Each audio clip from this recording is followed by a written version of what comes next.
wide-ranging discussions on the matter at hand. Like the good folks standing with me, the American people were appalled and outraged at last Tuesday's attacks, and so were Muslims all across the world. Both Americans, our Muslim friends and citizens, tax-paying citizens, and Muslims in nations were just appalled and could not believe what we saw on our TV screens. These acts of violence against innocents violate the fundamental tenets of the Islamic faith. And it's important for my fellow Americans to understand that. The English translation is not as eloquent as the original Arabic, but let me quote from the Quran itself. In the long run, evil in the extreme will be the end of those who do evil. For that they rejected the signs of Allah and held them up to ridicule. The face of terror is not the true faith of Islam. That's not what Islam is all about. Islam is peace. These terrorists don't represent peace. They represent evil and war.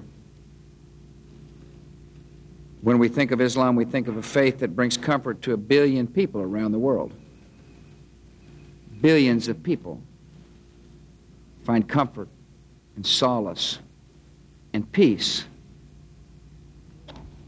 And that's made brothers and sisters out of every race. Out of every race. America counts millions of Muslims amongst our citizens. And Muslims make an incredibly valuable contribution to our country.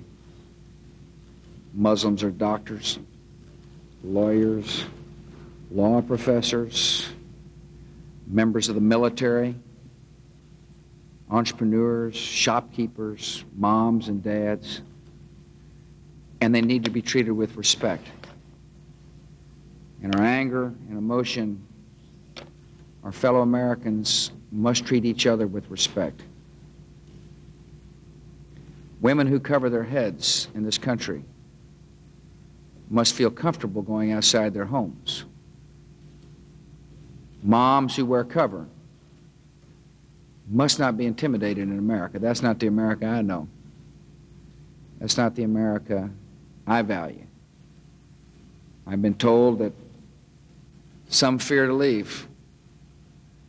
Some don't want to go shopping for their families. Some don't want to go about their ordinary daily routines because by wearing cover, they're afraid they'll be intimidated. That should not and that will not stand in America. Those who feel like they can intimidate our fellow citizens to take out their anger don't represent the best of America. They represent the worst of humankind. And they should be ashamed of that kind of behavior. Now, this is a great country. It's a great country because we share the same values of respect and dignity and human worth. And it is my honor to be meeting with leaders who feel just the same way I do. They're outraged, they're sad, they love America just as much as I do. And I want to thank you all for giving me a chance to come by, and may God bless us all. Thank you. Yes.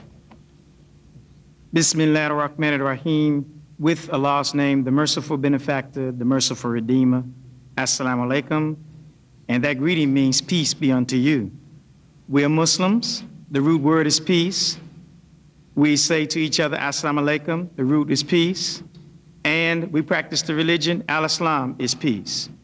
We're here to also, especially to those victims and to the families of those victims and to all America, to let them know we also are shocked and dismayed by the events, and dismayed especially that it should be associated with a religion that has only peace as its ultimate aim.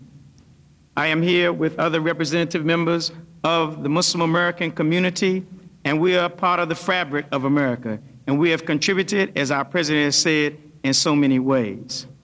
We also would like to say to our president, we appreciate him taking the time, certainly probably one of the busiest men now because of the recent events, taking his time to be with us and to take the moments he has already shared with us to express his concern and to be here less than a week away from the tragic event. He's still taking time to be with us, to come here in Washington, D.C., and his first time here to visit a mosque. Thank you, Mr. President.